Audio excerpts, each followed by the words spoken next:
Thanks very much, Nick. Good evening, everyone. As it turns out, I find myself a founding member of another organisation that, as I was mentioning to Wayne a little while ago about, we've now started a regional incubator for the Hunter. And it's really exciting. I think it's exciting. And so I'm a founding director and member of that.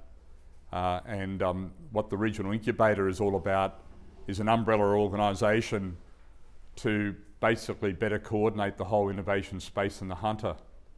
So to my perspective, innovation is really vibrant in the Hunter at the moment, but it's, there's a lot of people doing some great things, but it's uncoordinated and fragmented. So what this new regional incubator is all about, and it's called HunterNet, believe it or not, I'll come back to the name in a moment, but what HunterNet is all about is trying to better coordinate the innovation space in the Hunter. And the IF came from, it started off as Innovation Forum and contracted to IF, but it's intended to be aspirational. It's sort of aimed at people sort of saying, well, what if we did this or what if we did that for the Hunter? And so the Hunter's changing really quickly. Like when we started Hunter Founders Forum in 2006, and we worked actually quite a lot with HunterNet. In the early days, we'd go up to joint sessions with HunterNet and other organisations up at Muswellbrook and Singleton. And it was interesting. We had a bit of a crowd, but basically people weren't overly interested in that in those days because it was the mining boom. You know, why talk to us about innovation? You know, we're all making money out of coal.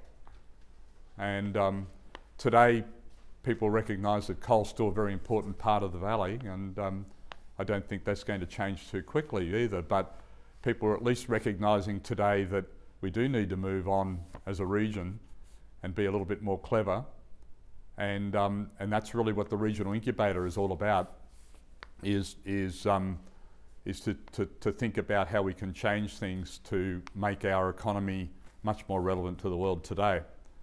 And so one of our key objectives for the regional incubator is quality jobs for the Hunter.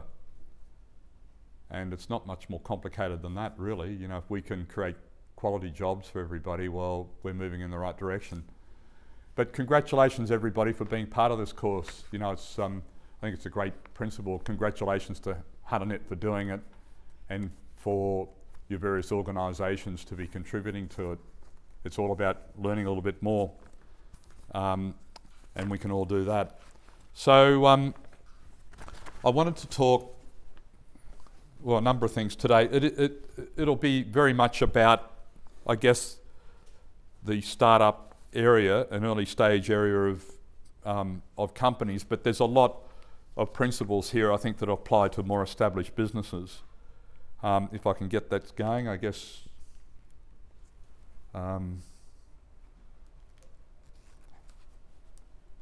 It's just one of those tags here, I guess, to get it going. Maybe it's not on. Here we go. I think that makes a difference. Yeah, On. he's turned it on now. Yeah, yeah. There you go. Okay. So just very quickly, they're the sort of things that I've sort of involved with largely. Moray and Agnew is my old firm, which I was an equity partner with up until 2.5 years ago or so, and I'm still a consultant there. I mention them because Moray's have had a long-standing membership of HunterNet. I think they're still a member, are they not? Yep. That's my practice, Sef Corp Law, so I'm a boutique legal practice. I work out of home, you know, low overheads. It works really well for me. I just do corporate, commercial law, mergers and acquisitions, international transactions and innovation stuff. Hunter Angels, an angel investing group, which I was founded with some other people in 2009, and we're 15 investors. I chair that these days.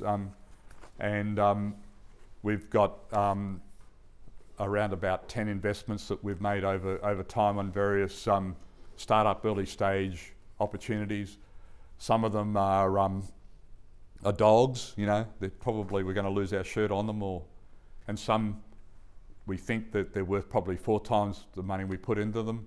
Some of them I think might even do better than that. I think there's some really exciting stuff, so it's an interesting thing we get involved with. Hunter Founders Forum, that goes back to 2006. That's like the early stage of the regional incubator I'm talking about at the moment.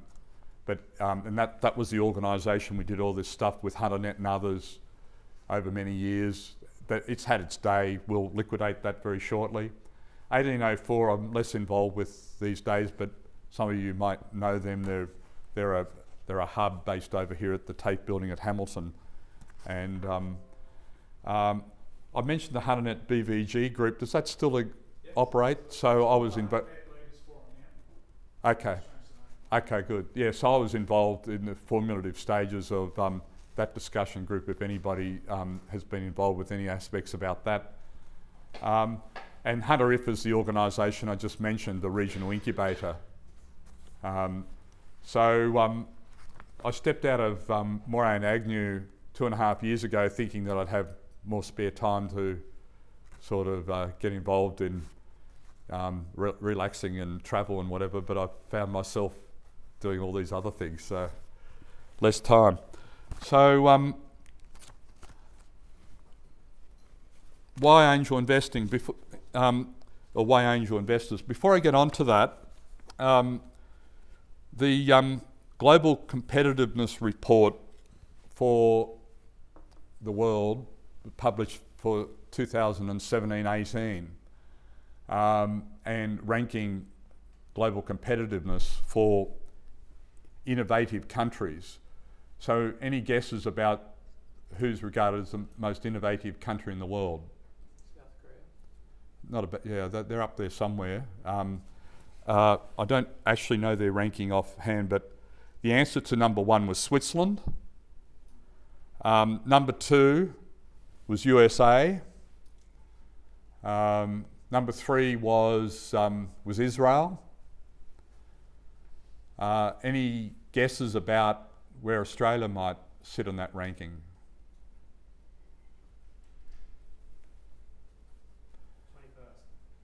Yeah, that's very good. It's number 23. We slipped from down from 19th in 2016. Now, New Zealand was 21st. So a little old New Zealand over there, you know, that backwater over there, well, people perceive it as a backwater. I don't think it is anymore. I think it's come a long way. But it's 21st. It's beating Australia on that ranking of innovative countries. So I think that Australia is rapidly becoming more innovative, and I think on a fair measure today I wouldn't mind betting we might have actually improved our ranking around the world, but a lot of the world is getting more innovative, and you know, I think that things are happening around the world. People are lifting their game. Even within Australia, I think regions are looking at this whole space of becoming more innovative. And so I think if you're standing still in this space right at the moment, then you're clearly going backwards. So a lot of the areas we're talking about today is based on a more innovative approach to things. And the issue about investing has to be an innovative approach. You know, how do you support growth opportunities? What we're talking about here is not just the startup and early stages. We are talking about a principle for any business about trying to grow. And how do you get capital to be able to make it grow? So I know a little bit about angel investing because I've been involved with it for a little while now. So why angel investors? Well, angel investors are effectively early stage investors in opportunities. That's what an angel investor is. Essentially, why you'd think about an angel investor is that we're risk capital providers. We understand the issues associated with somebody trying to get going in a business and the risks associated with that. And by the way, I think we want today to be very interactive, so if anybody's got any comments or questions or disagreements or whatever, please yell out. Love to hear discussions on it. So any business is that's starting up is by its nature high risk. So the nature of that risk varies obviously about the type of business involved, but what we find is that for a lot of opportunities that we look at, the risk of starting a fish and chip shop is probably just as high as starting a business that could have some world opportunities. It's just the nature of startups and their risk basis. So angel investors are typically aware of a lot of those issues that might pop up. We're often very much more comfortable with taking a small equity share in a business, because we see that the founders are the ones that need to drive the business, and so we don't want to cut across that, and so typically we might have 20–30% equity in a business at most when we put money into it. Often we have some knowledge about the startup challenges and risks, and we can impart some of those thoughts on people about, think about these issues and try and provide them guidance. I mentioned business schools and mentorship. Within Hunter Angels, there are 15 angel investors, and amongst that group there's a broad cross range of experiences that we can contribute as sort of mentorship for people that get involved in trying to get a business going. Often with a lot of contacts that might help. Sort of credibility, I don't mean that in any sense other than that often people have contacts that can help small businesses get going and open doors and things. If you've got people that sort of know people, then that sort of opens up doors for them. We're comfortable with co-investing, so what that means is that we'll often get involved with, it might be other angel investor groups. So there's a Sydney Angels group, for example, and we'll often co-invest with them. We did an investment some years ago with a Wollongong-based company, and well, I don't mind mentioning who the company is. It's sort of public knowledge that we have an investment in it. It's called Critical Arc, and they approached us first in Newcastle, and we decided we'd co-venture it with Sydney Angels, and so they're a great example of a startup company, because what they developed wasn't necessarily a world-beating innovation. It was a method by which targeted initially at university campuses, where students and others on the campus could press a button on their phone as an emergency signal. If they were in a safety problem or a health problem, they'd press the button. Security would be able to, by a GPS process, know exactly where they're located and move security people to that location. And you'd say, well, what's so clever about that? That's pretty standard stuff. Well, these people came out of Honeywell that founded the business. They knew that stuff really well. So they knew the market, they knew how to do it, and nobody had really thought to do it that way at that stage. And as it turned out, they stitched up a number of campuses around Australia. They then moved over to the UK. They've stitched up quite a number of campuses there. They went over to America. They stitched up quite a number of campuses over there. And now they're looking at applying that model in other areas, shopping centres. So the driver of that business is all about more effective security and health outcomes on a campus type concept. And if you can do it better than anybody else, then you can have a great business model. And they've got a great business model. So the lesson out of that one is that you don't have to have a world-beating technology to actually have a great business model. And they've sort of proven that. And then the pitch and due diligence process are beneficial. So what I mean by that is that when we have organisations that are interested in getting us to invest in them, then we have a process of requiring them to prove to us initially why we should even listen to them. And there's an initial sort of screening process. Are you to the stage where you're investor ready, where anybody can invest in you? Is it something that is an interesting opportunity or not? And can you pitch it? Can you present it to us in a way that is a credible pitch? And pitching in itself is a really interesting process because people can develop a business for years and not really know how to pitch their business. And typically when we ask people to pitch to us, we will confine them to at most 10 minutes pitch. You stand up and for 10 minutes you tell us why we should invest in your business. And it's just amazing how hard it is for people to really be able to digest what their business is all about and articulate that in a 10-minute pitch. Yep. And so what we'll do is actually we'll have them pitch to 2 or 3 directors before they do a pitch to the bigger group. Yep. And we'll give them feedback about where they can improve.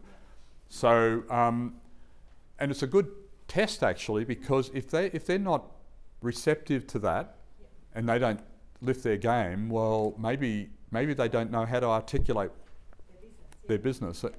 And the big value about the pitch thing is that if you're investing in that company, number one, if you can't clearly articulate what your business is all about, you don't understand your business.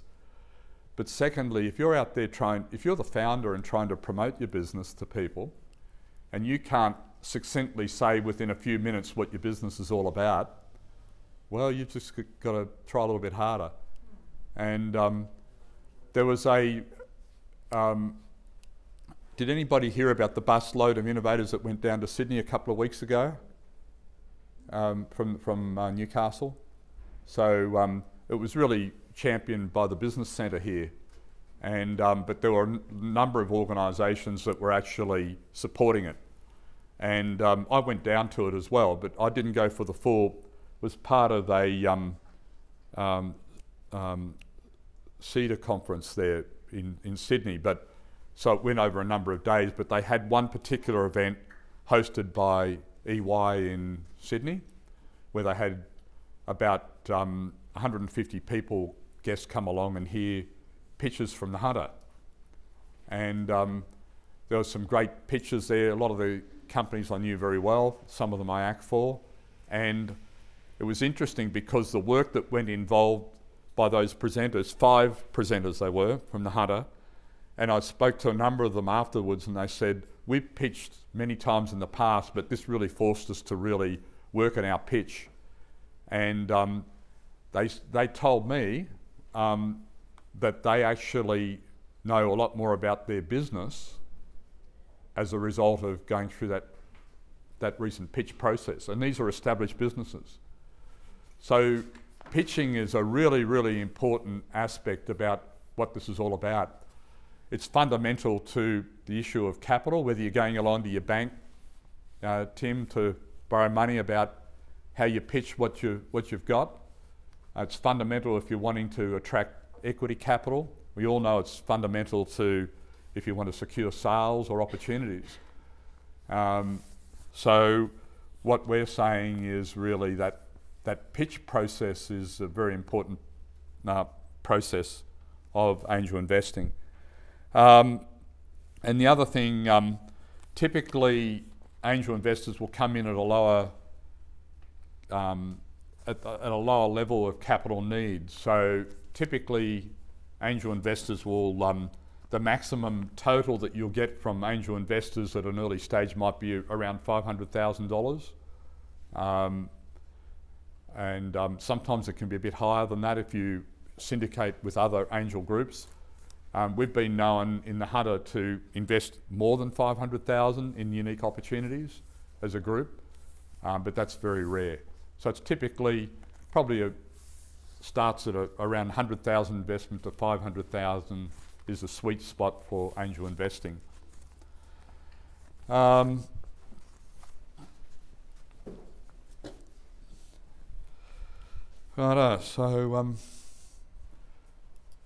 what angel investors look for. So investor ready.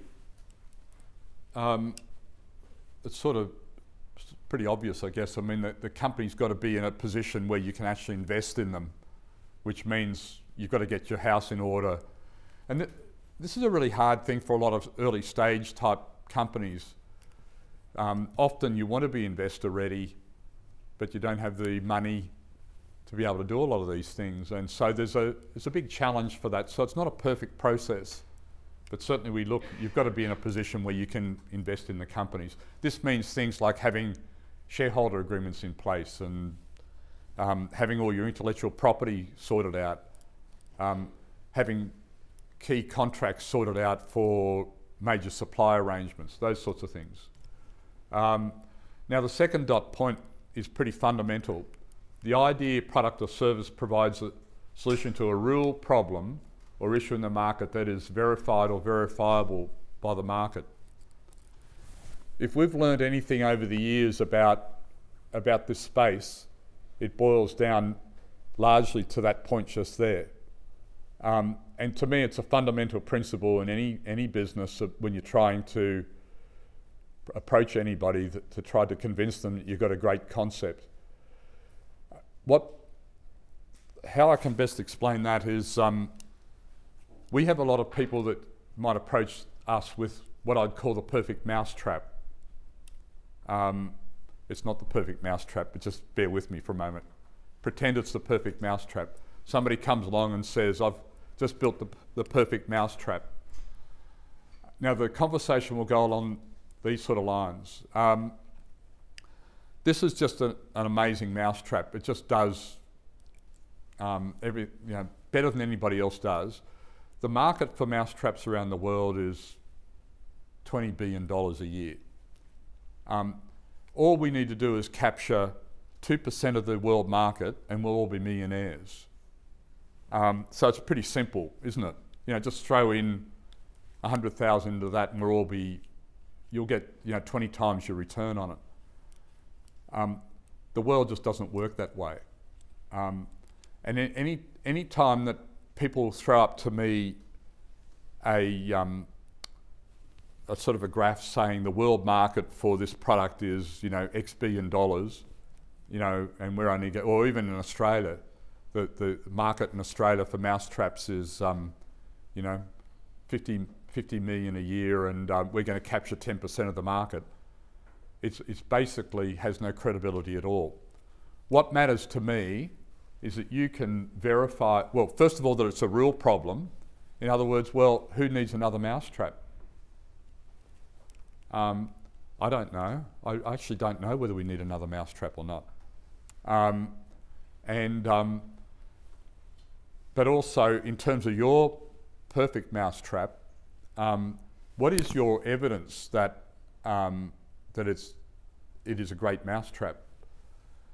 Now, people will come to me and sort of say, it's obvious that it's a perfect mousetrap. You can just see that it's a perfect mousetrap. But the issue about anything like that is that the market doesn't necessarily see that it's a perfect mousetrap. And so I might think that it's a perfect mousetrap. Certainly the founder knows that it's a perfect mousetrap, but the market may not necessarily see it that way. So we will spend a lot of time on convincing ourselves that the market wants that mousetrap, that they'll buy it.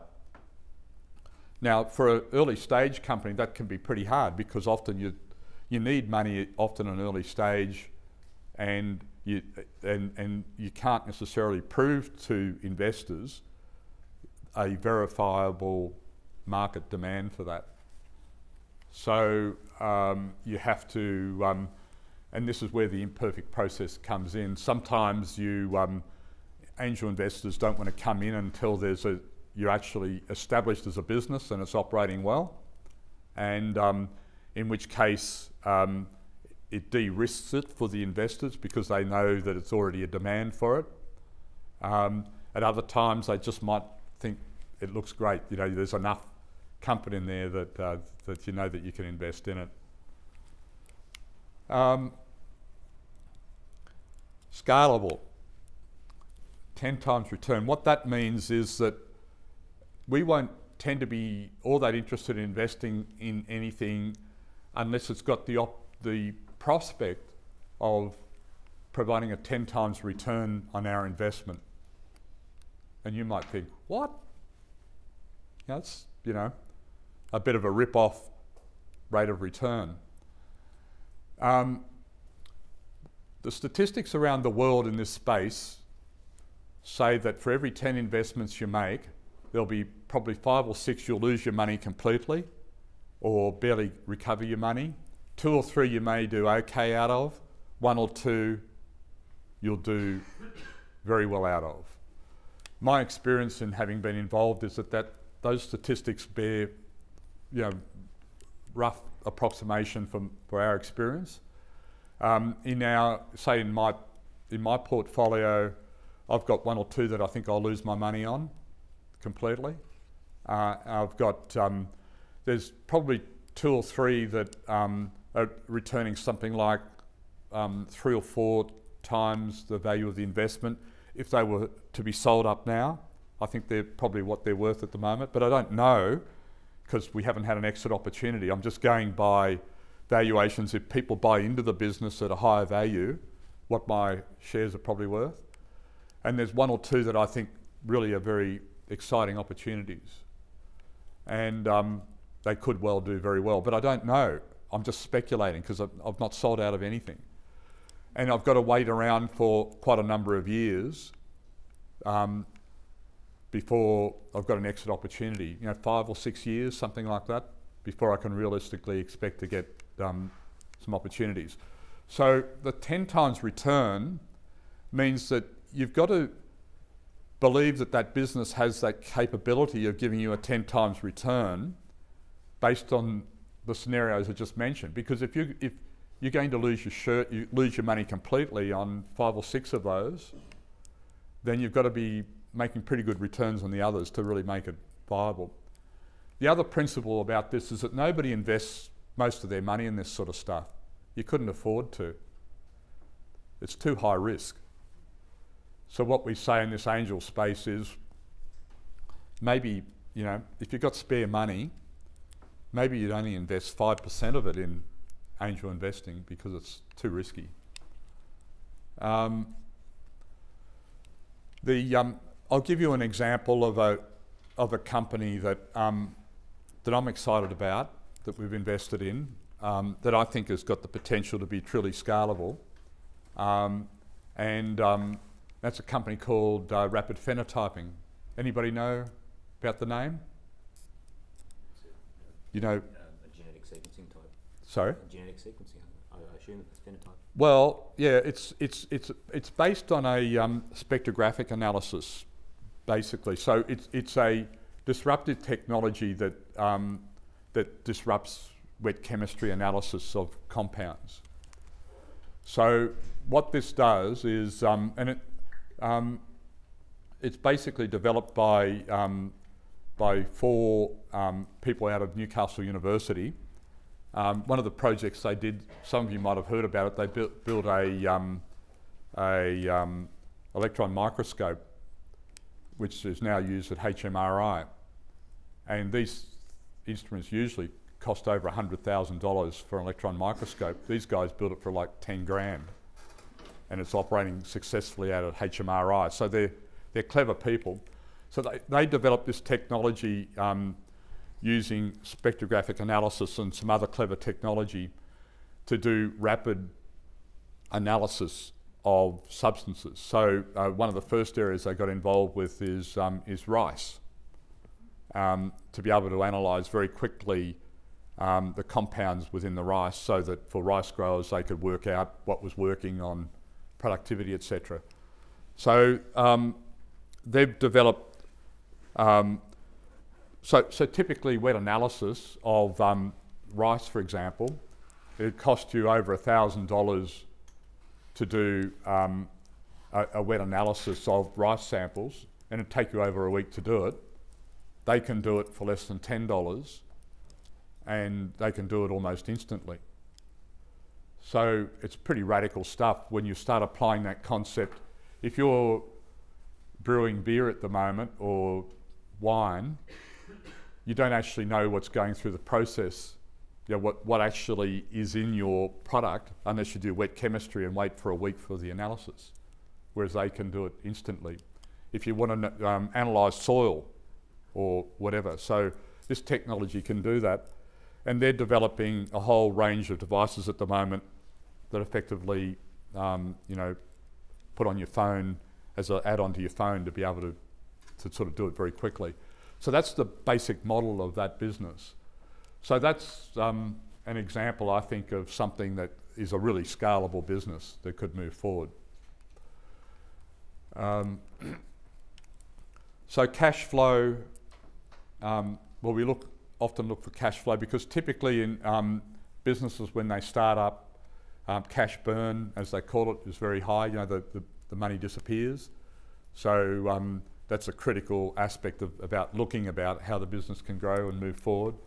On that one, so if you're looking to invest in a business that's doing product development, for example, yeah, obviously they're not going to have cash flow until they have a developed product. Yeah. Typically, I mean, early prototypes might generate some. Yeah. But how well established is cash flow? So generally, you'd love to be investing after all. That's where you've got something where you're actually operating a business rather than the R&D stage. When you're investing, when you're just a research company, I mean that's a really, really high risk business. So scaling rather than starting. Yeah, yeah, that's right. So and this is the big challenge actually for people at that really, really early stage of trying to get enough money to be able to do that. And there's no easy answer to that. There's a lot of clever ideas that never get off the ground because of lack of funding at that very early stage. And how at that stage do you prove that you've got something that's going to work? I mean, I'd be interested, like you use the electron microscope example. Yeah. If it cost them 10 grand to be able to build that particular one, they would have sunk an order of magnitude into development of, like, to be able to get to the stage of doing a 10 grand electron microscope. Yeah. So in that instance, I think that, and I wasn't involved in the commercial aspects about how they did that deal with HMRI, but presumably they convinced HMRI that they could do it for that, and they were probably supported for the 10 grand to just do it, and they did it. In the case of the rapid phenotyping thing that they did, they started off with basic technology that had fairly quick commercial application, and they could therefore build that with a bit of support from family, that's sort of, you know, some basic funding for that. And then that allowed them to create credibility for what they were doing. They could actually earn income from that very basic product, and then they're developing version 2, 3, 4, you know, from that. So you're looking at investing in version 2? Yeah, I think that's probably a fair way to describe that. So they've proven to us the model that it sort of works, and so we're happy to invest in version 2 and 3 and 4 or whatever. They need the money, serious money, to develop that, and we can provide them that and some other support, and therefore they move on from that. It's no accident that in this space that software type opportunities, applications and things, get much more funding in this space than some high R&D areas or more capital intensive areas. The great thing about the app space is that generally development costs are not all that high relative to other areas, and often you can apply your business model very quickly and get running very quickly, and returns can come back very quickly. So So probably in today's world, I don't know what the figures would be, but I would hazard a guess that, you know, half the money in this space would go into the next great app. And it's not necessarily an ideal circumstance, because a lot of the clever stuff, you know, the R&D stuff you're talking about, needs support, but there's not necessarily the money to support that.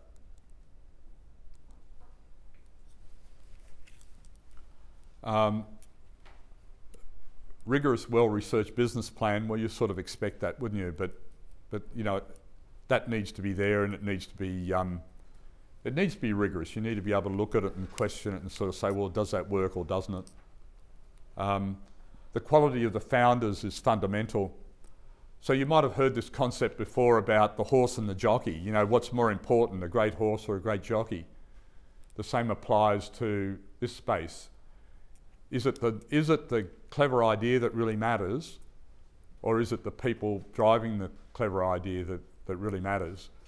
And I mentioned before about the critical arc based in Wollongong, that one for use at university campuses, etc. Well, to us, that's all about the founders. That's all about those people. They knew their market. We had confidence that they could deliver on it. They had delivered on it. So to us, it's the jockey in that circumstance. The rapid phenotyping, these people are clever people. You know, you sort of you back them, and so the main message about that one is, well, a clever technology is really important. Yes, it is, but it's the people that are driving that really does matter. And do you know the market? Are you passionate about it? You know, are you prepared to work hard at it? Do you have a vision? You know, can we work with you? All of those sorts of things that come into it. Market knowledge and focus,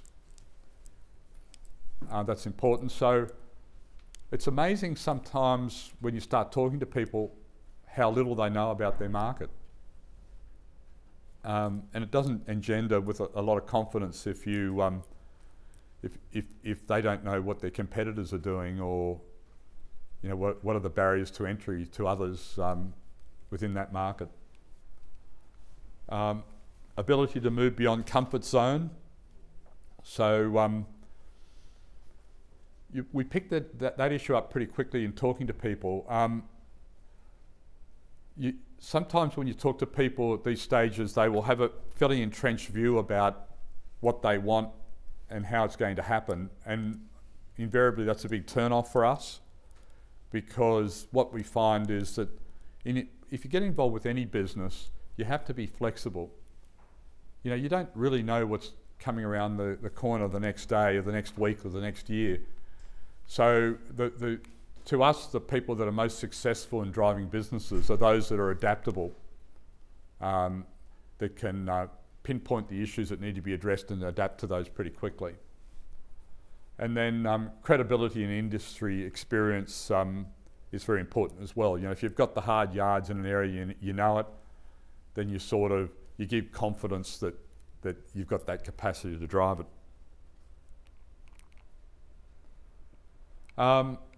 Excellent communication skills. I touched on this before in the context of pitches. If you can communicate what your business is all about clearly, articulately, then that gives a great confidence. And it's something that, of course, can be developed, that issue about how do you communicate.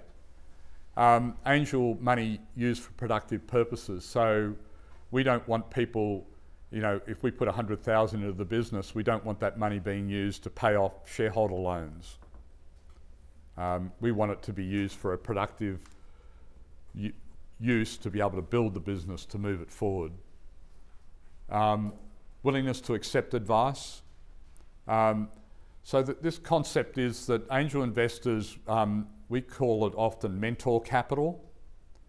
In other words, we don't see that we just put money in to see it disappear into the company and we never hear from the company again.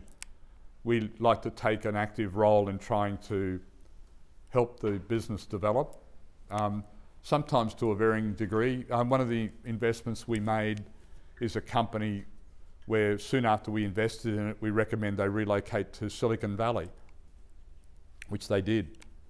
And so we very rarely hear of them.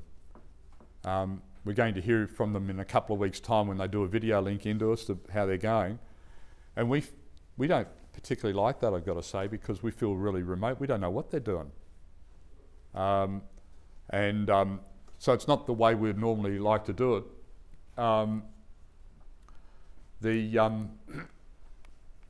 Understanding of competition, that's sort of pretty obvious. High barriers to entry. So this is a pretty important one.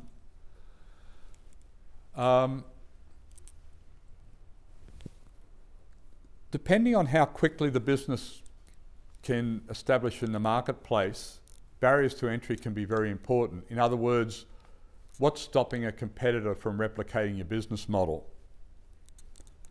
And if it's easy for people to replicate it, then it's a risky investment for us. And in a lot of areas like apps that can roll out very quickly, then it probably doesn't matter too much because you can establish a name fairly quickly and probably make money, fairly quickly. But in other areas, it takes a while to establish a market presence. So you could spend a lot of time trying to do something and then find that very quickly you, if you've got low barriers to entry, competitors can come in fairly quickly and swamp your business model. So we look at that. Obviously, if you've got good patents over what you've got, then that can be a good barrier to entry for competitors to replicate your model. So in the case of the rapid phenotyping technology, they do have some good patents out there to protect their area. In the area of software development and apps, often there aren't any patents in a lot of those areas. It's just protected by copyright laws. And so people can replicate the business model very quickly. Then you look at things like trademarks, oddly. You know, how quickly can you build a branding out there that makes it difficult for people to replicate what you've got because of that strong branding. We look at, well, the next one with verification and ownership of IP, of intellectual property, I've pretty much touched on already. Capacity for the angels to add value. You know, if we can't add value, we can put dollars in, but if we can't add value in other areas, then it's probably not highly attractive for us. Otherwise, you just put your money in the stock exchange somewhere. Exit opportunity. So most people that look for money at this stage, to them it's a livelihood, you know, for most of them. You know, if I can build the company and keep employed for a few years, well, I'm happy. Whereas the investor's perspective is they don't want to be locked in for 10 years. Especially often there's no dividends that are paid in these growth companies. So, so we need an opportunity to get our money out. And if there's no clear strategy about how that might happen, then that's a deterrent for us. So we need to hear that, well, we think that in 5 years' time we'll be bought out by a trade sale from, you know, some of these big companies that might buy us out. Equity investment is value for money. I think what that means, I've already alluded to the risk profile of investing in this area. You know, it's high risk. So we need to be comfortable that the price that we're buying in basically makes it attractive for us. What we find is in this space, people usually need to raise capital later on. So we might put in our 100,000. They might need to raise $1 million in 12 months' time. So unless we price the price we get our equity is a reasonable price, we'll just get diluted down very quickly by the million that comes in 12 months' time. So that's an ongoing friction about how do you price a company when you're buying into it. Ability to pitch I've mentioned, and the last one is the sizzle. And And that's sort of the X factor that we look at. It's sort of got to turn us on. It's and so what that means is that you may have a brilliant idea, a brilliant business model. You can pitch to 20 angel investors and nobody's interested. And how deflating is that? But it's probably nothing to do with your business. It's probably a great business, but it just doesn't turn people on for whatever reason. Maybe the people that you're pitching to don't know anything about your marketplace. Or it could be how you presented it, or it could be just, for whatever reason, it just doesn't sizzle for people. And so this is a really frustrating thing for a lot of people trying to start a business, and where you know, the sizzle's not there for people that are interested in it. Righto, so I've just got 5 minutes or so to wrap up, and I don't propose to bore you too much about the legal considerations, but a lot of these areas are pretty important. Things like getting the structure right. So if you're looking at starting up a new business, and by the way, I know a lot of you are involved with bigger organisations and you think, well, you know, maybe you think, what's the relevance of all of this? A lot of these concepts that I've talked about today apply to bigger business as well, particularly when you're creating a new opportunity within a business. Similar principles apply. So get the structure right, and spend a bit of time working through that. Document key legal relationships so that you know, spend a bit of time if there's a key suppliers or joint venturers, and get those things right. Shareholder agreements. For those that don't know, agreements amongst the shareholders about how the company's going to operate and decision making and all those sorts of things. There's lots of things in shareholder agreements that need to be covered, and often people don't get those, don't spend the time on them early on to get them right. Convertible notes, excuse me, they are a financing mechanism that are different to direct equity investing. Anybody know about convertible notes? Ran across those? The concept is that they're effectively a loan to the company.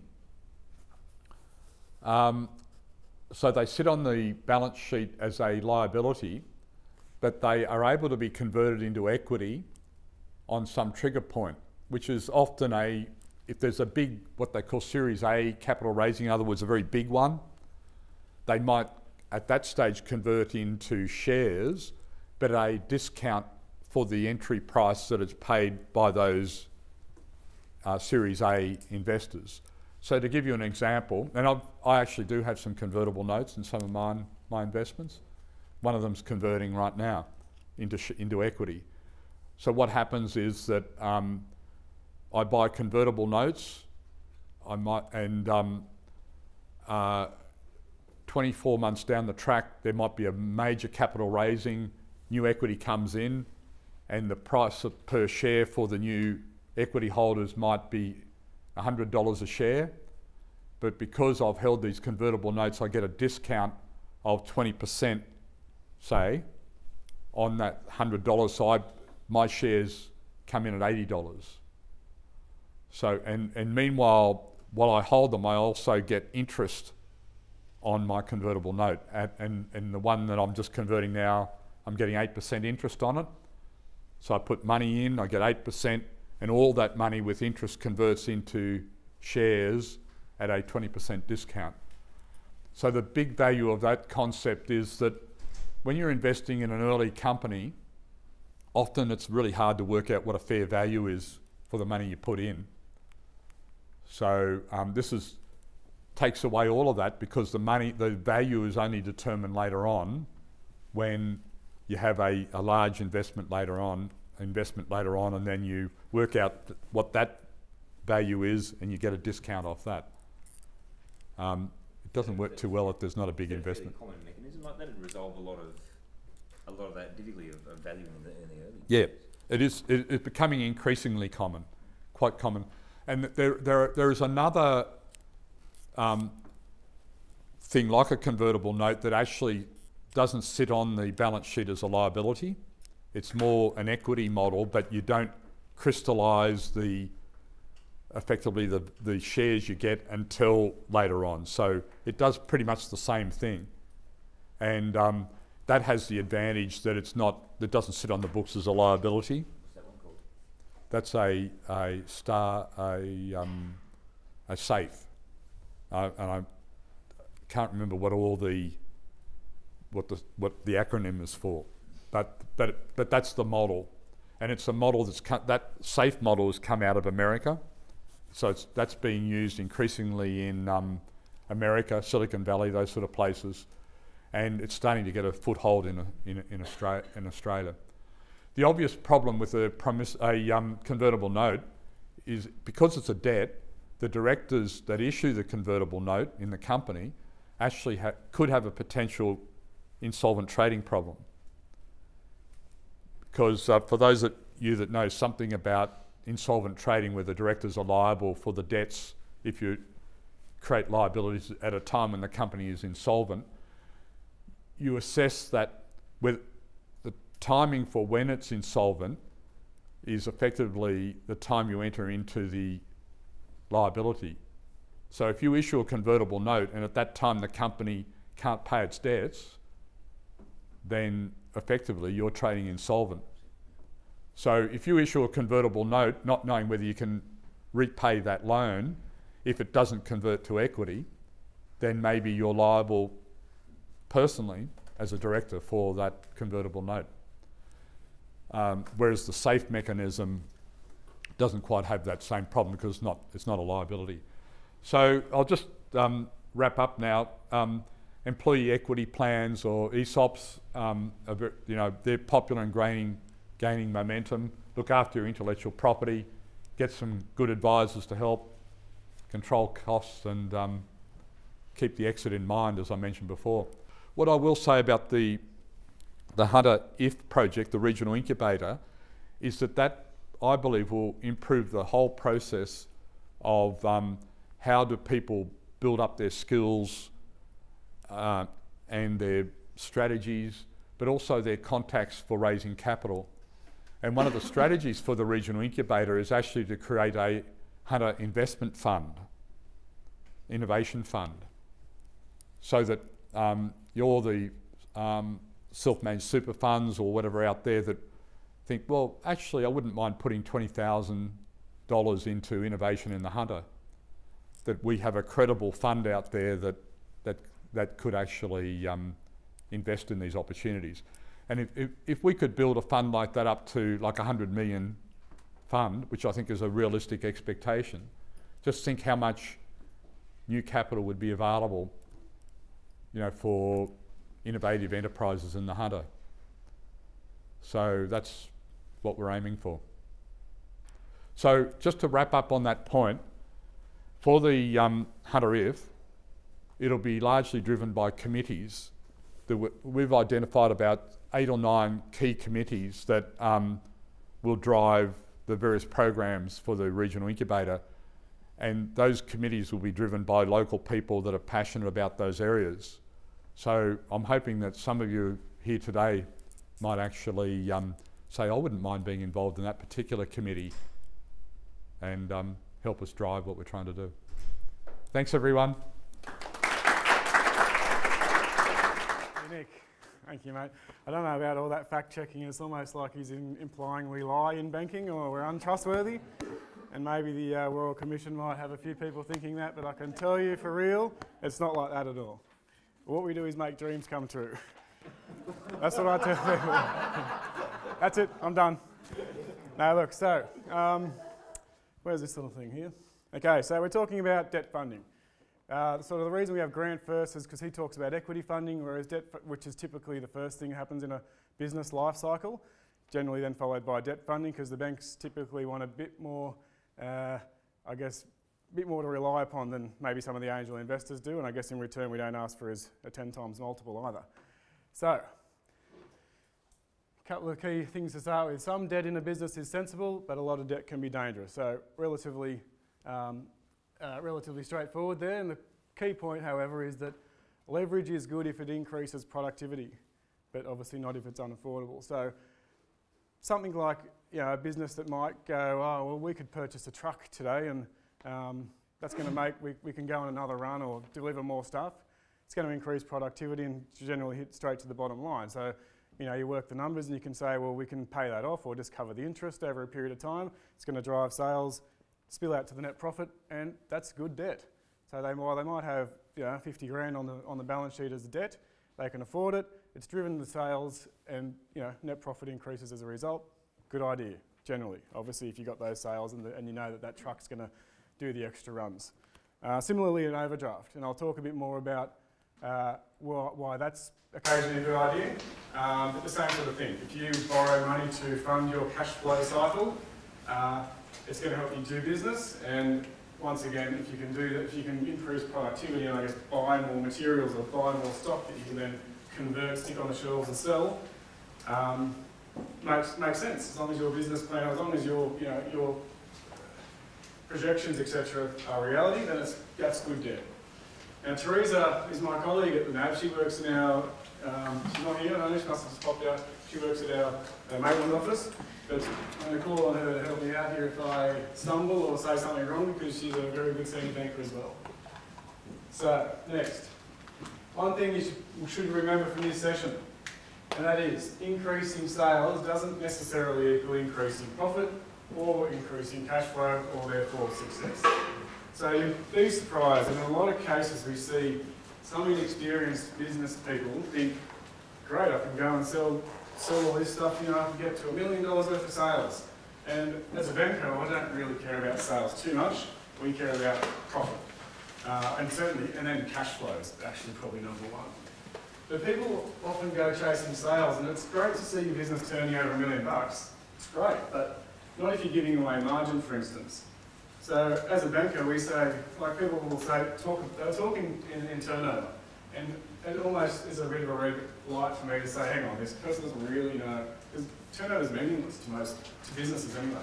It's really all about your profit and then your cash flow. So sales doesn't equal increasing sales doesn't always equal increasing profit, especially if you're giving away margin to make those sales.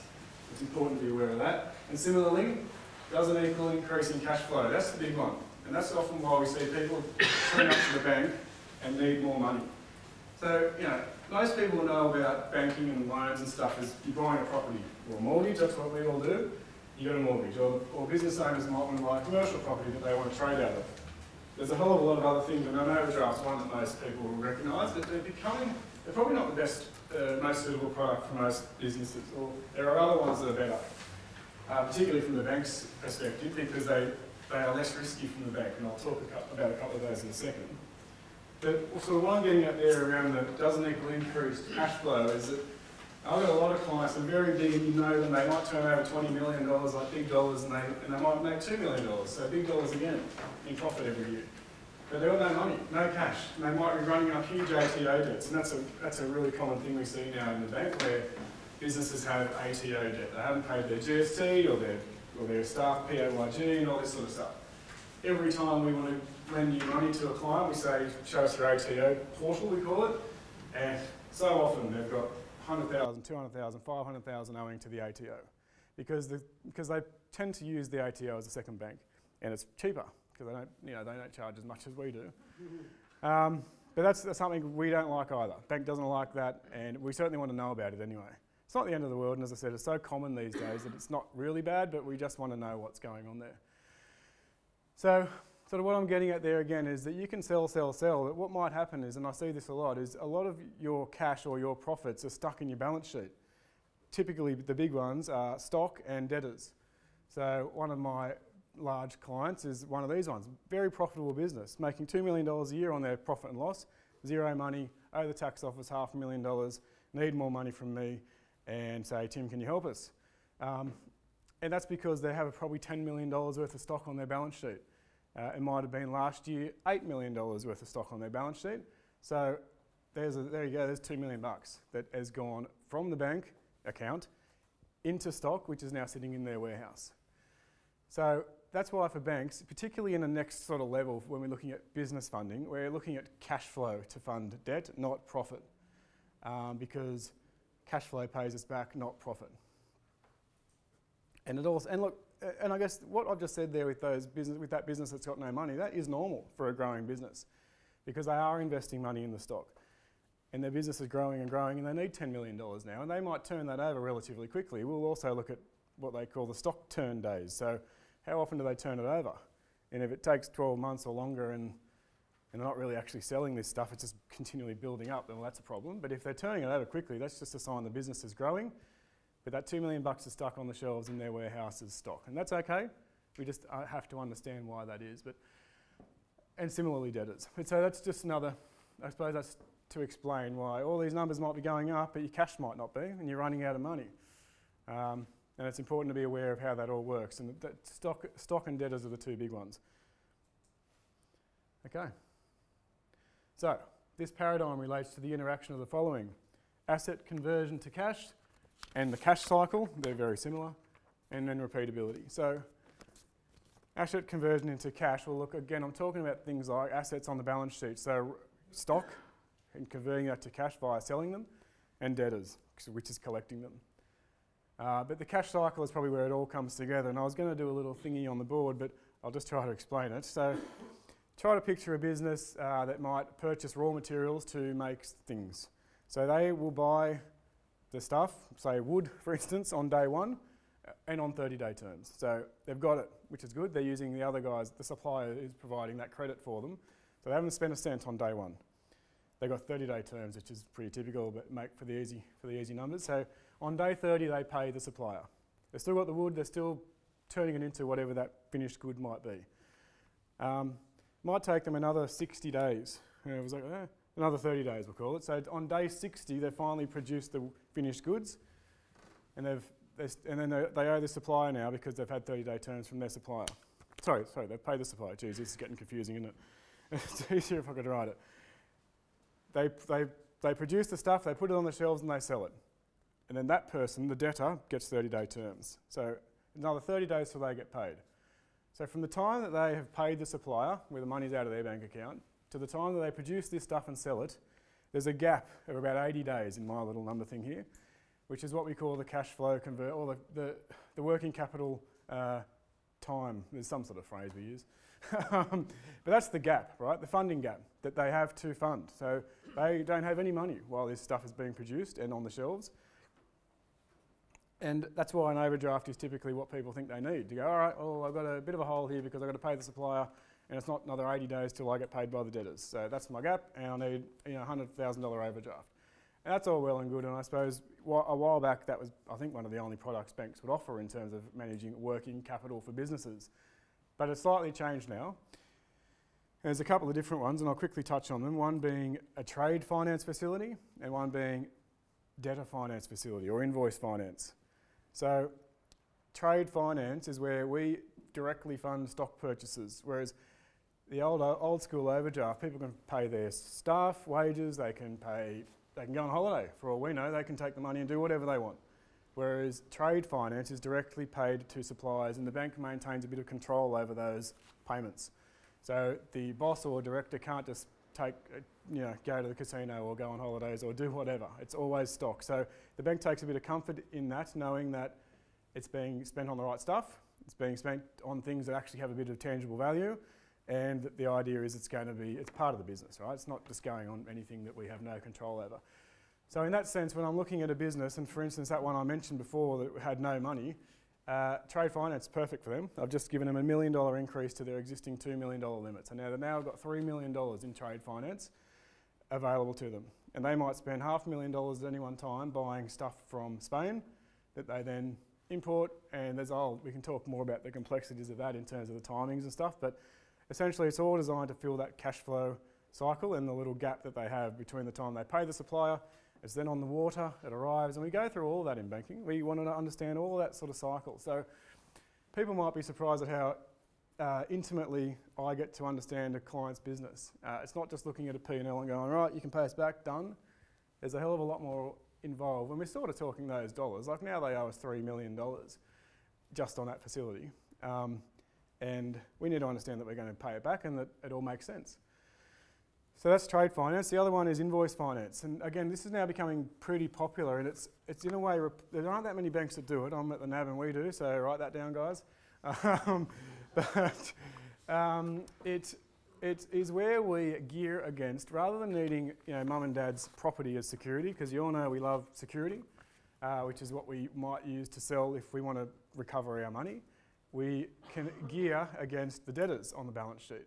Now, you need to have pretty serious dollars there, so usually it's $500,000, for instance, of debtors, and if it makes sense, we can go to 400 or 300 if we sort of project that it's going to grow and hit that 500 or beyond. So, and what that means is, let's say they've got $500,000 of debtors on their balance sheet, then the NAB will go, right, at any one time, and this is keeping it simple, we can lend you $400,000, so 80%.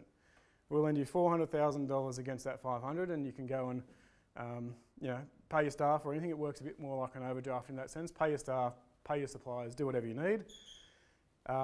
When you recover those debtors, it then pays us back, and it always just sort of keeps going up and down every single day. When they get a payment, that pays us back, and then they might draw some more, and it all just fluctuates all the time. So there's a pretty technical system running behind the scenes where they have to let us know their debtor balances at any one time. But the reason it's very, very good is that it grows with businesses. So as you're $500,000 and next year you've got $600,000 of debtors, and on and on and on, and you're not mum and dad or the directors, we say mum and dad because that's often who these people are who run these businesses, don't have to have their house in the mix. And they love that because they don't have that risk that the nasty bank's going to ping them and pull the house and sell it, right? That's what we're in the Royal Commission for, where things go wrong and unfortunately the bank doesn't want to lose their money. So the big bad bank can and does sell stuff, but it's pretty rare. And there is so much that goes on, I'm just deviating here, before we do go and sell mum and dad's house. There is a lot. It's not like, oh, you're overdrawn, like the sheriff's coming to change the locks. No. It takes a year or more, years of just regular chasing and trying to work stuff out. So there's a long process before that ever happens. But the point to all that is that debtor finance is great because it takes mum and dad's house out of the mix. They might already have a mortgage that they owe us that they're fully geared on anyway, so there's no equity in the house as it is. So that's why debtor finance is actually a great product, and we're seeing more and more of it. And that's designed purely to fund that cash flow cycle too. Repeatability makes sense. Obviously, you don't want to do it once. You need to be able to continue that as your business continues to roll all year long.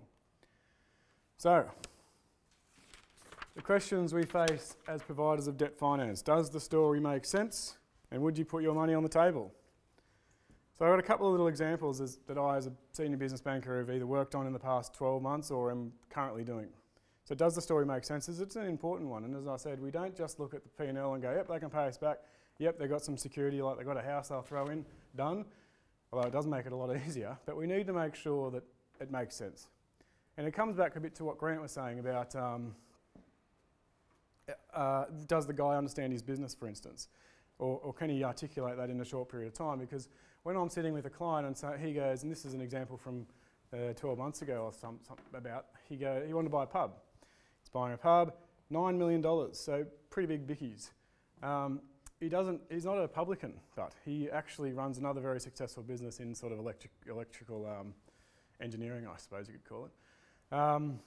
So you think, oh, why are you buying a pub? He's about 50, so he's in that sort of stage of life where he's now very wealthy and he just wanted to do something else. So he did say, mate, I've just always wanted to own a pub. Now, he's very wealthy, so he could afford it. So on a $9 million deal on a pub, the bank would usually lend 60% because they've got the pub as the security. It's called a freehold going concern, so we've got the actual pub, which is a building which you could sell, and the going concern is the business that runs from the pub. So this guy will have the lot, and the business itself makes money, and also obviously the bricks and mortar and the land is valuable as well. So anyway, doesn't make sense. So the first question I say is, yeah, well look, it all sounds pretty good, but why do you want to do it, and what's the go? Who's going to run it? Anyway, it turns out like this guy's a very conservative sort of smart bloke. He's not a loose cannon who's just sort of going out on a whim. He had plans. He engaged a hotel broker to assist him and give him all that professional advice. He'd negotiated with the existing manager to stay on, so that was the key. So I said, well, who's going to run it? He'd already done the deal with the existing bloke, so for us, that makes sense. Okay, he's allowed to buy the pub, and we're going to back him as long as he's made steps that take away a bit of the risk for us, because someone who's never run a pub before might be great. We've all drank in them and it all looks pretty easy, but there's a bit more to it than that, and keeping the same guy on made sense for us, and subsequently the deal's done and he now owns the pub and it's been ticking along well ever since. So there's one. That's one. Does the story make sense? I guess another one of that, and this is another interesting one. At this very moment, I'm looking at doing a deal for a bloke who's purchasing that service station on the highway north, the Ayers Rock thing near Karua. Have anyone seen that? Now you might laugh, but that is a bloody good deal. So he's paying millions of dollars for that, and it makes millions, hundreds and hundreds of thousands of dollars a year in income. So I actually get the same reaction when I tell people, and they go, "What? Like that's like a deserted sort of hellhole." And if you ever go out the back, I don't know if anyone's ever old enough to have been to that Leyland Brothers world when it was open, but I did, and it's now something out of a horror movie because it's all grown over and vines, and it's, you know. Didn't it used to have like a bush camp behind The bush camp's still there. Oh, really? Yeah. Oh, God. So anyway, he's paying millions of dollars for it. He isn't he's buying it as an investment. So in this case, unlike the pub one where he was actually planning on running it, United is the service station up there. It will remain. It's got about 6 years on its lease. He's got some other plans, and this guy's a real go-getter sort of bloke. He's only about 35 years old, very successful. He's just one of those really hard-working guys, and you wonder why people are well off. This guy just doesn't stop working. So anyway, that's what he's going to do. He's going to pay, it's over $5 million, I'll put it that way. And it all makes sense, and he's got some plans, and he's that sort of real entrepreneurial spirit, this fella, and I'm happy to back him into it. So again, he's going to probably throw in $2.5 million of his own money. So for a 35-year-old, he's doing all right, and it'll be a deal.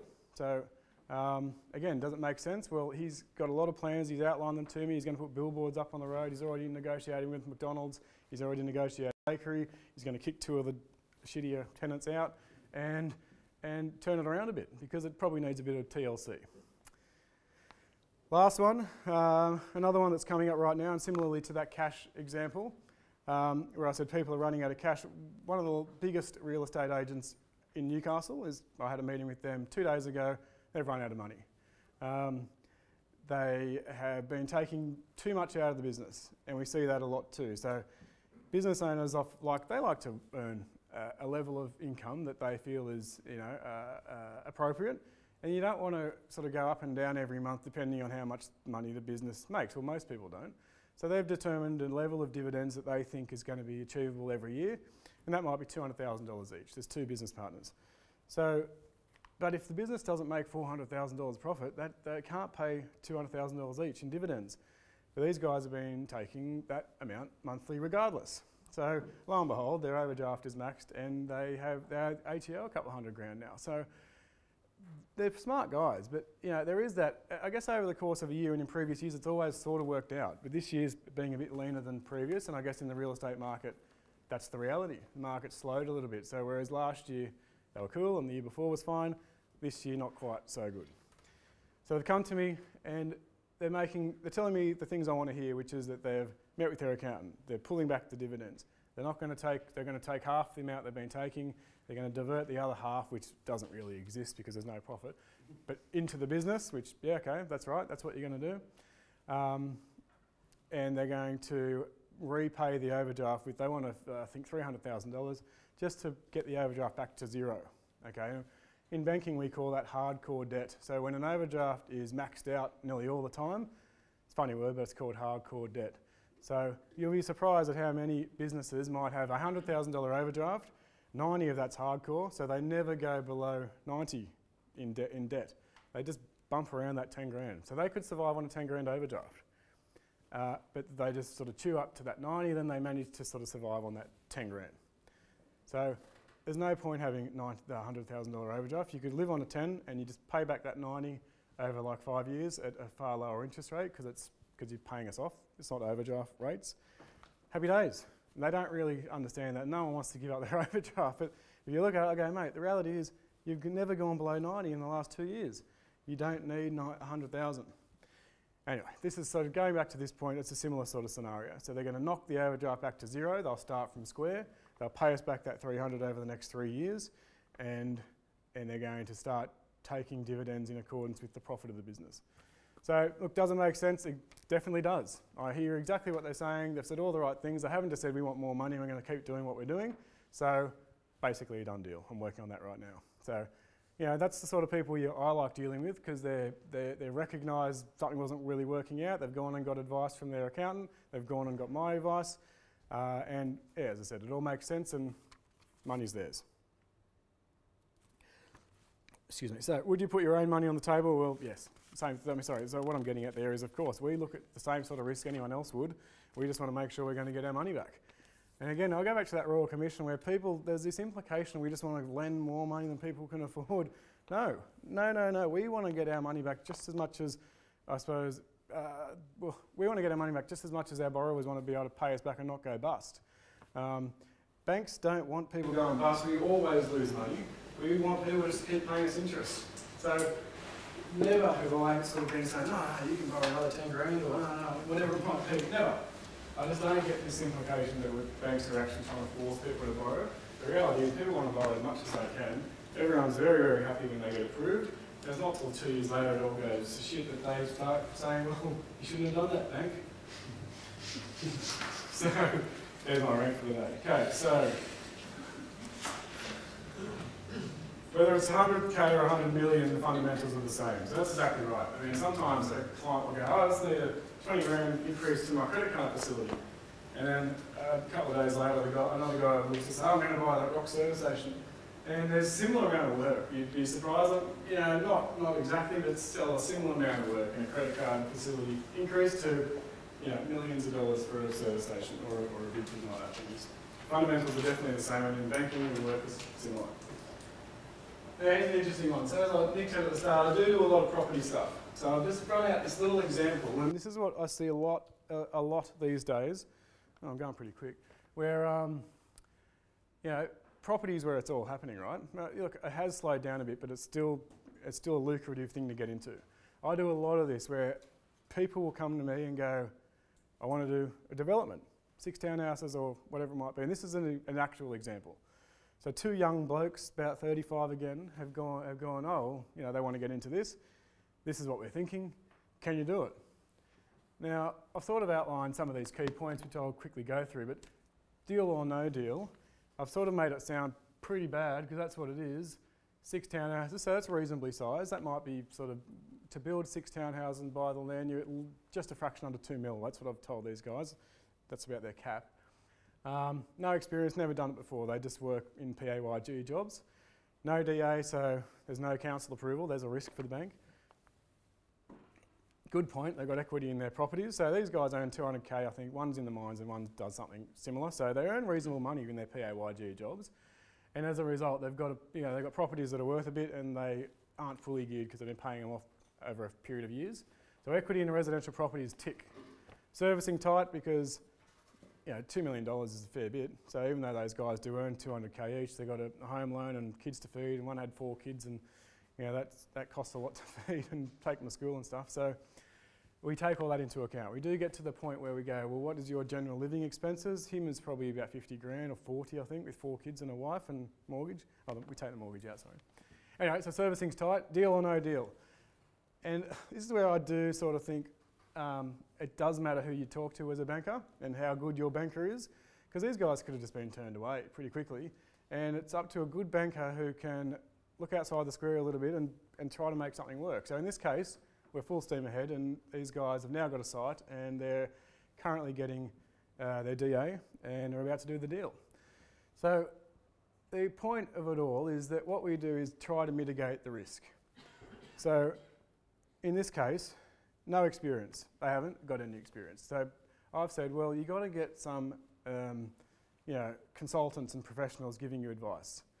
So they've gone and found a property investment sort of specialist type guy who's been talking to them about areas and what you can build. He's pretty cluey, this guy. He used to be a builder too, so he knows about sort of things that'll get approved, things like that. They've also engaged town planners so that you know what will get approved. So when they're scouring domain.com, when they see this house on 700 square metres at Adamstown, you need to have an understanding of all those council rules and regs so that you know, well, you've got a fair level of comfort that what you want to do will get approved.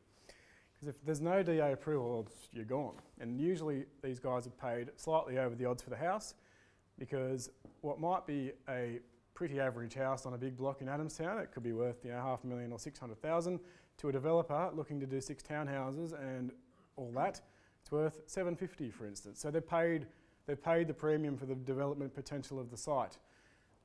So no DA, if you never get it, you're screwed, because neither will the other developer, and now you've lost 150 grand because you're not going to recoup that development potential. So that's a risk. So again, the no DA, we say, well, they've engaged some pretty good town planners.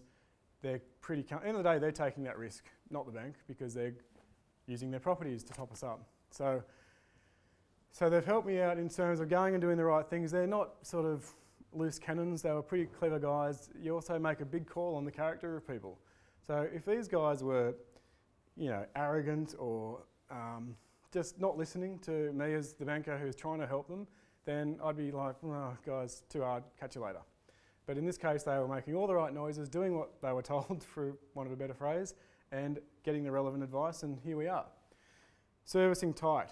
So again, one thing we can do as a bank, I'll just go back to that no DA. One other thing we like as well is when they're thinking about a development project, the zoning. Usually it's a level of residential. We don't need to get into the technicalities of council zoning, but the area as well is important. So Adamstown's great. A lot of people are doing stuff there. Mayfield's also good at the moment. People are buying these pretty big blocks, because there were always big blocks around those areas. And you can think about whether those completed townhouses, for instance, would sell. So if they want to bash out 6 townhouses at $250K per townhouse to build, that might be good for Mayfield, because that's the level of quality that you're going to sell to a first home buyer in Mayfield. But if they're going to do a similar thing in Adamstown or Merewether, well, $250K for a townhouse won't cut it. And when you work out all the numbers and you're getting a block of land for $1.5 million in Merewether, neither will the profit. So we go into all that sort of level of detail too. Servicing's tight. So one thing the bank will always want, well, most of the time, for new developers and people who are just, sorry, I've got developers who've done 20 projects and we still want them, is pre-sales. So we will say, and I've said to these young blokes, we want you to sell, they actually didn't do 6, it's changed over the course of time, it's now 4. I said we want at least 2 sold before we give you any money. So what they're doing now is obtaining their DA for the 4. They'll then get the drawings and all that sort of stuff. The architect will do the drawings, then they'll market them for sale. No one ever wants to sell pre-sales, because sell them prior to them being built, because you don't make as much money. Secondly, the buyers are always a pain in the ass, because they want to make changes and look at the house and go there every day. No developer likes it at all, but the reality is, got to do it. Because what we want is, we want our debt paid out when it's all said and done, or not much debt left. At the moment, sort of the market conditions would say we want 100% of debt covered via pre-sales. So that, you know, say you're borrowing $1 million, we want, and they're going to sell these things for $350,000, we want 3 sold to cover us. You can keep the rest, do what you want with, we know we're out, and off you go. So pre-sales are key, and in this case, they're going to go sell 2. They always try to push you, but you just, as the bank, you have to stay firm. It's just, this is 2, and look, at the end of the day, is we're trying to help them too. We're taking the risk out for them. A lot of these things, like the area and things, make us feel a bit better. And being local and knowing Newcastle, I know that things in Mayfield sell pretty well. So will any of those other suburbs, Adamstown, Merewether, you know, those sorts of areas. If you're building them out in Kurri, for instance, and no offence to Kurri residents, but you might have a bit more trouble. They might sit there unsold for a while. So again, we demand those pre-sales to make sure we all know where we're going at the end of this thing. We're out, or you only ask a couple of hundred, which we know you can afford. You're out too. The risk is out of your... excuse me. There's no risk for you too, or very little, because you've got them sold, and everyone's happy. And as I said, no one likes it for a number of reasons. The other is that they usually get more money when they sell them when they're built, and everyone's trying to squeeze as much out of a project as possible. But you've got to win some and lose some, I suppose, and make the right compromises. Do you milestone the finance? Like stage or anything? Not for, well, we can. If you're doing 50 units or townhouses, or a big subdivision, a 50 lot subdivision out in Cameron Park or something, yes. But for a couple of townhouses, no. You could always do it, but it would be rare to do it on a low number like that. And usually the economies of scale of building them together means that staged process probably is counterproductive. But yeah, definitely the bigger projects, yes. And we do like that because, again, it takes a bit of the risk out through the stages. So deal or no deal? As I said, one of the bankers in my office, I was actually on leave and this thing was sort of just starting, and I got back and he goes, mate, no way. And I said, oh, hang on. And here we are, they've bought their site in Adamstown, DA is pending, and we're going. And it will likely all go to plan. So I'll see a lot of that stuff, and I guess the key there is, sorry, one last point I wanted to make, sorry to keep going, is the servicing's tight. The pre-sales is one, but they can't afford to pay for this development at, let's call it, nearly $2 million just on their incomes. So what we do is capitalise interest. So that means we have lent them the 150 in addition to the build costs, so that as they're building, they don't pay any interest. So that's called capitalising interest, and it's what we do all the time in these developments because it actually gives the bank a level of certainty that they're going to pay it. Well, the interest is paid, the whole thing's done. Okay, so when we get to a point in these larger projects, we know that failing any dramatic disaster, like when they're digging holes in the ground and something drastic happens, which does happen, but failing any of that, we know it's just going to get built, everyone's happy, the interest is going to get paid, the pre-sales are there at the end, and that's basically the whole point. So even if they're earning millions of dollars a year and they can pay us back no problem, we still capitalise the interest for that level of control, and that's what the bank likes. So for these guys, as I said, they were pretty stretched as it was with young families and mortgages. So we will capitalise interest as we're constructing, and not from day one, should I say, that's a caveat, while they are getting the DA no capitalisation because it's a risk that they don't get it. But once they get the DA and we're into construction phase, they don't pay a cent, it actually gets easier. So there you go, that's typically how we do a construction project, or that's how I've mitigated the risk in that particular one. This is the last slide, there's a bit in it, but really the key to banking, and we talk about this all the time in the NAB, in our offices, is the 4 C's. Capacity, collateral, character and conditions. So capacity is the obvious one. Well, we call it primary exit. Ability to repay and cash from ordinary course of business, if you can read that. So what that means is that for a typical property purchase, if you're buying a commercial property to run your business out of, we want to see that you can pay that back, even if you're going to be interest only for a while. Our sums will always be, can you pay us back over 15 years at a much higher rate than it is at the moment. So at the moment, the bank might give you 5.5% for a commercial property. However, we want to show that you can pay us at 8.5%. So a 3% buffer is that. And the number is 8.5% is what we do at the moment, and that changes depending on the market and where interest rates are. It's been 8.5% for quite a while. So in that sense, we've got a buffer. We know we're pretty sure you can afford it, because if you can show us from your figures that you can pay us back over 15 years at 8.5%, well, you can pay it back at 15 years at 5%. And what's the likelihood that rates are going to go to 8.5% in the very short term? Unlikely. And if they do go to 8.5% in 10 years' time, well, economics would say that inflation is going up, your sales are going up, everything else is going up too. So you would hope you're not statically sitting on that same level of profit if the economy is raging and interest rates are 8.5%. So we call that capacity. We want to show principal and interest over the term at a distressed interest rate. Usually, that's for a typical investment, for instance, that service station, that's what I'm doing. However, for the guys with the units, not doing it, because they're not ever going to pay us back that way. What we call the primary exit is the sale of the units. So property developments, we're not usually interested in that sort of principal and interest at the affordability rate. We know the primary exit is the sale of the units. If we've got the pre-sales, primary exit, tick, and go to collateral. Secondary exit. Skin in the game and required if the primary exit ends. So skin in the game is a good one. I had a phone call from a lady last week, just ringing up and wanted to know, if we like to help her out with actually she wanted to buy a commercial property for her business based up in the valley somewhere. And yep, all sounded okay. The business has been around for a couple of years. Her number one priority was to get the house out. Now, fair enough, as I said, I understand why you want your house out, because you just take that risk out for your family and you've got the certainty that the nasty bank's not going to get the house. But it wasn't going to work. She didn't have enough equity, right? Bank will lend 70% of a commercial property, so for easy numbers, $1 million, we'll give you 700,000. She didn't have the 300. The 300 was in her house. So what the bank would do is just link it all in, and happy days, there's $1 million, because we are using that house as supporting security, which provides the equity we need. But anyway, all she wanted to do is get the house out. And I said, well, it's not the end of the, I mean, it's possible that the bank can go over 70, okay? There's no hard and fast black and white in banking, but the thing I said to this lady, the thing the bank's going to say is, why are you so desperate to get your house out of it? And okay, I get it, but the bank will say, why should we take all this risk? Why should we have our, be hanging in the breeze with a fair bit over and running a risk that we lose money if you're not willing to lose money? And that's what we call skin in the game. So we want the director or the business owner to be standing behind the business.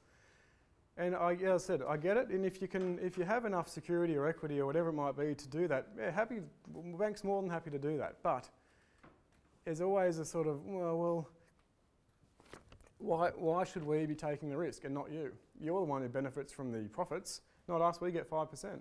We don't own businesses. We're not in the business of owning businesses. So we don't want to own 100% of this business or the commercial property or anything like that. So no, we want skin in the game, and it's really just an indication of the director's willingness to stand behind their business. And it's important. So that's another key one in terms of collateral, skin in the game. But usually collateral for us in the secondary exit is the house, the property, whatever it might be, the debtors for debtor finance. What is the likelihood, we'll say, what is the likelihood we get paid out if, for instance, the primary exit fails? So, for instance, the business is gone belly up, they're now making no money, the director dies, the business is solely reliant upon his skill, happens a lot, so the business just dies without him there. So these things happen, and we've got to say, well, what's the likelihood that we'll get out of this if the director gets hit by a bus and the business just shuts down? Well, how likely are we going to sell that property? Where is it? How quickly are we going to sell it? Are we going to be left selling it for half the amount that we think it's worth because we want to get out? We don't want to sit there for 12 months talking to real estate agents, so it all happens very quickly. But that's the sort of thing we actually do think about on each and every facility we do. So it's not a matter of saying, oh yeah, this house is fine. But if we know that there's an area in Newcastle that's going backwards at a rate of knots and no one wants to live there, well, we'll be a bit cautious about saying that's our great security, that's our exit. Because in 5 or 10 years' time, it might not be worth very much. Character. Extremely important, and this is probably the number one. Much as you might not think about, it is the number one, and it's about the banks or the banker, being me's, willingness to back someone. So that property example is one. I was impressed by these dudes. They got their heads screwed on and they're doing the right stuff, so I'm willing to back them. And it's interesting, I do say as a joke, making dreams come true. That's what I'm doing for those guys. They probably wouldn't get money from anyone else. Well, they might, but I'm not a superhero, but they might, but the reality is I'm helping them out. And big time, they'll walk away with maybe 150 each or more. Then they get on to the next one. But it's having one under their belt will make life a lot easier for them, because then they'll come to me and the next one will be much easier, or they can go to another bank, I suppose. But backing people is a big part of banking, and that's kind of what I like about what I do. So, as I said, I joke about making dreams come true, but it's true. And that's sort of what keeps me coming back to the job. So one last example of that character piece was where a deal made no sense really in terms of the primary and the secondary exit. So another very good client of mine, his property he's probably on to his sixth job, but he's very sort of conservative, lovely bloke, been a builder for years, won awards and stuff. He wanted to buy this site in Derby Street, just off Derby Street. It's going to cost, well, he wanted $2 million. I'd looked at the val and was unsure whether the valuation, was unsure whether it would be, I thought it'd be worth more. But anyway, he wanted me to look after him for $2 million. Now, because he wanted to go to the auction, okay, so there's a bit of risk in there what it's going to go for. So anyway, running through all the numbers, whoa, it was tight. So I talked about that DA thing before. We don't want to capitalise interest or anything until he's got the DA. So he's basically wanting us to buy this site. It was a car park, if anyone can picture it, and give him $2 million where it would earn zero money for until he gets that DA. And could he afford it? No, is the answer. He didn't have a DA. He did do the right things in terms of getting quality town planning advice to show what he would likely get approved. So we were pretty confident he would. But he couldn't afford it at anywhere near that normal 15 years at 8.5%. He couldn't even afford interest at actual interest rates. It was close. We don't really want to go below that because that's just obviously irresponsible, because the reality is he needs to be able to pay us back. But it was a fraction below actual. So, and that's usually unheard of, but I was willing to back this guy. So as a banker, I can approve many millions of dollars, but when I can't even demonstrate ability to pay us at the actual rate, then I can't. So I've got to go into bat for him to the powers that be above me and put forward a case. And so this is really where that banker relationship and my wanting to back this bloke and his character all added up to me going, putting forward a good case and selling his story and saying, oh, I reckon this is worth a go. It's a great spot in Derby Street. He'll make a killing out of it. And well, then I just spoke about the likelihood that he actually is holding on to that thing for any great period of time. And the answer is unlikely, because he had got the advice from the town planner about the likelihood of getting whatever it was approved. He was ready to go steaming into it, so I would have thought 6 months perhaps until DA approval.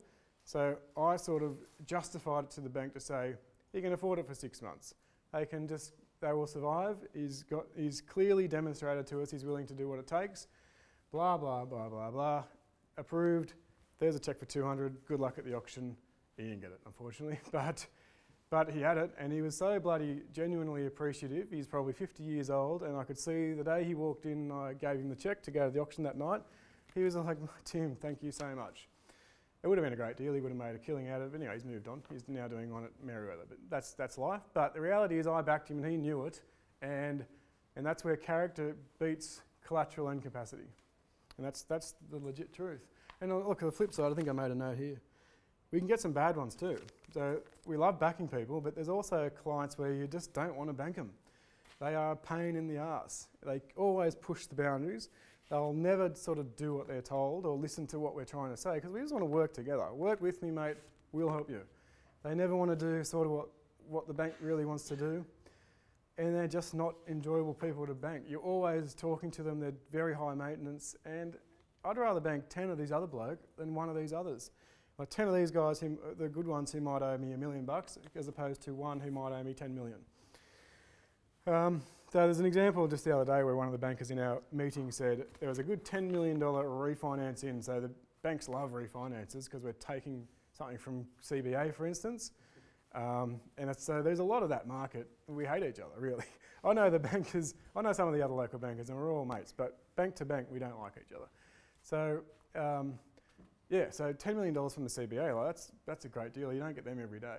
But these guys had previously been with NAB 5 years ago maybe. They left NAB because they were pricks. They were pushing the boundaries, and I think the bank said no for something. And they sort of said, right, catch you later, we're going to the CBA. And things haven't worked out so well there. Or they're in the exact same, the likelihood is they're in the exact same position as they were with us 5 years ago. And here they are coming back and saying, well, now will you do it? Or a different deal, but now will you do this? And it was, again, touch and go. It was borderline. If they were great people like this other client, we would have done it. But they were just difficult. And this guy goes, I could just see in 6 months' time, we would have been having the same problem because he knew that they had some plans for something else. And it would have been too hard and we wouldn't have done it. And then it would have just been a massive shit fight. And then they're probably refinancing out again. So at the end of the day, they just declined it. And it wasn't just to be nasty. It just was that we didn't want to push the envelope for these people. Not worth it. Better pushing the envelope for guys like I just mentioned. And I suppose the last example, again, I've written of a bad one, where we have a thing called covenants in banking, and I've got 5 minutes. Covenants, so the bank will say, every quarter give us your financials, your interim P&L and balance sheet, show us your ATO portal so we can just keep an eye on things, and we do this for the ones that are a bit more touch and go than others. And maybe some other things, and they're called covenants usually, where we're asking for regular information so that we can keep our eye on things. One of them is a declaration from the director where they sign to say everything's up to date, super's paid, yep, done, signed, here you go, bank. turns out one of these guys who is not of good character was signing yes, yes, yes, and I think the ATO debt was 800,000 by the time we finally were notified. So, terrible character. Outright lying to the banker and the banker, luckily it wasn't me, and they're not the sort of people we want to bank. Like the poor guy, like there's an element of human to it. The poor guy was probably under immense stress, trying to save his business. It was clearly going backwards. He was just doing what he could do because he knew the bank wouldn't like this 800K or that you owed your staff their super for 12 months, all that horrible stuff. So, deep down he's probably just a normal good bloke in desperation stage, but the key is talk to the bank. We're not desperately trying to screw people over either. We actually want your business to succeed. Anyway, he did the wrong thing, lied. So that's the sort of thing we see a lot of too. And I think the message out of that would be honest to your bank. All we're trying to do is help, and we see both ends of the spectrum. And last, I suppose, this is not as interesting, but conditions, pretty straightforward. The bank will look at reports all the time about economic trends, where things are going. IBIS reports is one we have a subscription to, and that will tell us a lot about all sorts of industries, other market conditions. Local knowledge is invaluable. If I moved to Sydney, I'd be struggling, but being a Newcastle local, if someone says they're buying, in this suburb or that suburb, this street or that street, you really do. There is that level of just knowing things that you just inherently know by being a local. So local knowledge and local conditions. Or if they want to put a shop in somewhere, you'd know, well, yeah, good spot, yeah, you'll do well there, or not. That all comes into it. And APRA, continually, this is market conditions or economic conditions. APRA continually ramping up the regulation. My view on the Royal Commission and the regulation will be banks aren't really going to worry too much. We'll still make billions of dollars. What will happen is that the good borrowers who previously benefit from certain arrangements like guarantees or mum and dad letting them use their house to borrow, either it will be very, very difficult or will be banned. And I don't know if that's a good outcome, but that's probably what I see as being either it'll go to the nth degree or it'll just slowly get worse. But regulation is something we're continually battling with, and that helps us sort of determine whether it's a deal or not also. So that's it, guys. That's banking, the fun world of banking for you in a short hour-long session. So any questions? I did so well. How often would you get burnt when you're not personally you, but banks, saying that you lend to grab property, but you said the market in that area may go down, and when shit hits the fan. Yep. Look, I've been in banking for about 8 years, so I guess I haven't seen it all, but I came in just after, that was 2010, just when the GFC was sort of really kicking off. So, it's fair whack of time, but the answer is not as frequently as you might think. They carry on about, again, like the critics out there will say we lend too much and, we're all irresponsible and giving people too much money. I just don't see it at all. I don't think I've ever had one of my clients, sorry, I've had one. Nothing to do with the bank. The poor guy's business it was mining services. He was too exposed to mining and he just couldn't hold on. So that's one, and that's actually just finished up. But other than that, not really. It's very rare. And as I said, if they're just having a bit of trouble in their trading, there are a lot of steps that we go through, including I sort of hand it over to another section of the bank who are very hands-on to try to help people trade out of it. That's number one. Try to help them trade out of it. So answer your question, not that often, thankfully. Anything else? No one wants to know where interest rates are going for the next 12 months? Can't help you. It's a secret. Okay, that's it.